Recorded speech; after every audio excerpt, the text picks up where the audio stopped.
Good afternoon and welcome. So, my partner Hazy Herart and myself, James Carr, will be presenting on sociological perspective, also called as paradigms.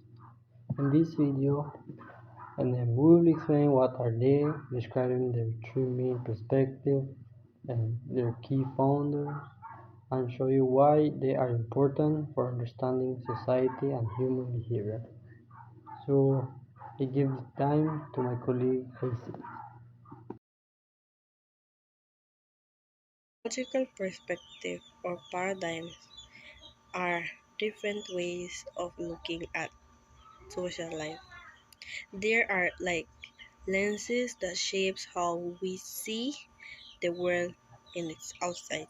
Like each paradigm gives us like a unique explanation of why each and every one of us people behave the way we do behave and how societies are organized. They are important because they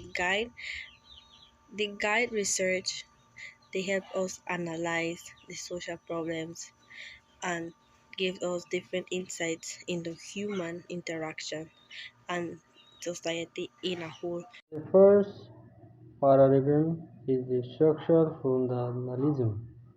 It is viewed for society as a system where different parts work together to maintain order and stability, just like in organs in a body. So, what are their key founders?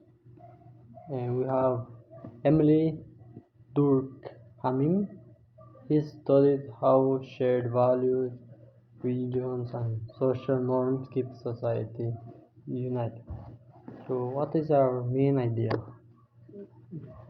Institutions like family, education, and regional exist because they serve important functions. For example, schools.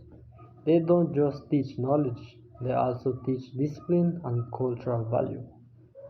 What is the importance? So, this paradigm helps us understand social stability, traditions, and how society serves over time. So, nine, I give time to my colleague Hazel. The second perspective is social conflict paradigm. Unlike functionalism, which emphasizes stability, the view focuses on inequality and struggles between groups. The key founder of social conflict paradigm is Karl Marx. He studied class conflict between the rich and the poor, showing how inequality shapes society because of how poor are treated and how rich are treated. So is a conflict between um inequality.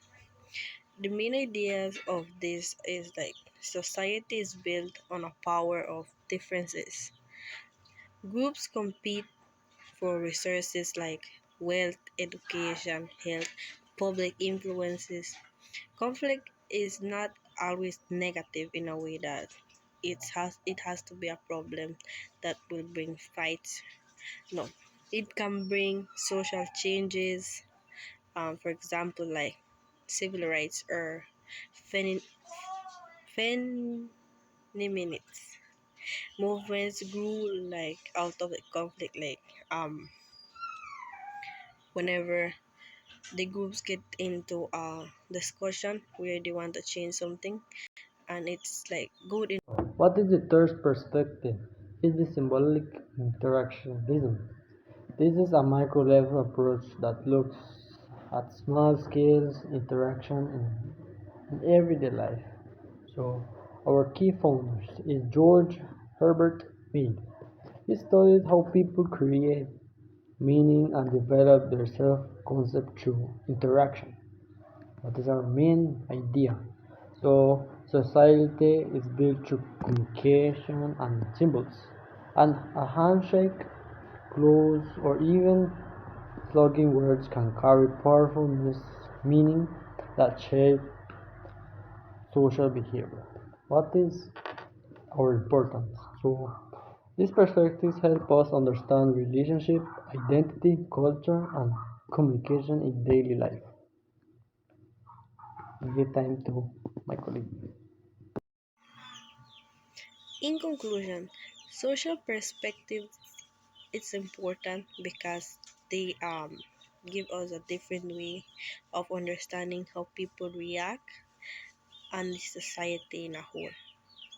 Um, Structure functionalism, it shows us how institutions maintain order. Social conflict theory explains inequality and the social change. Symbolic interactionism highlights daily interactions and meaning.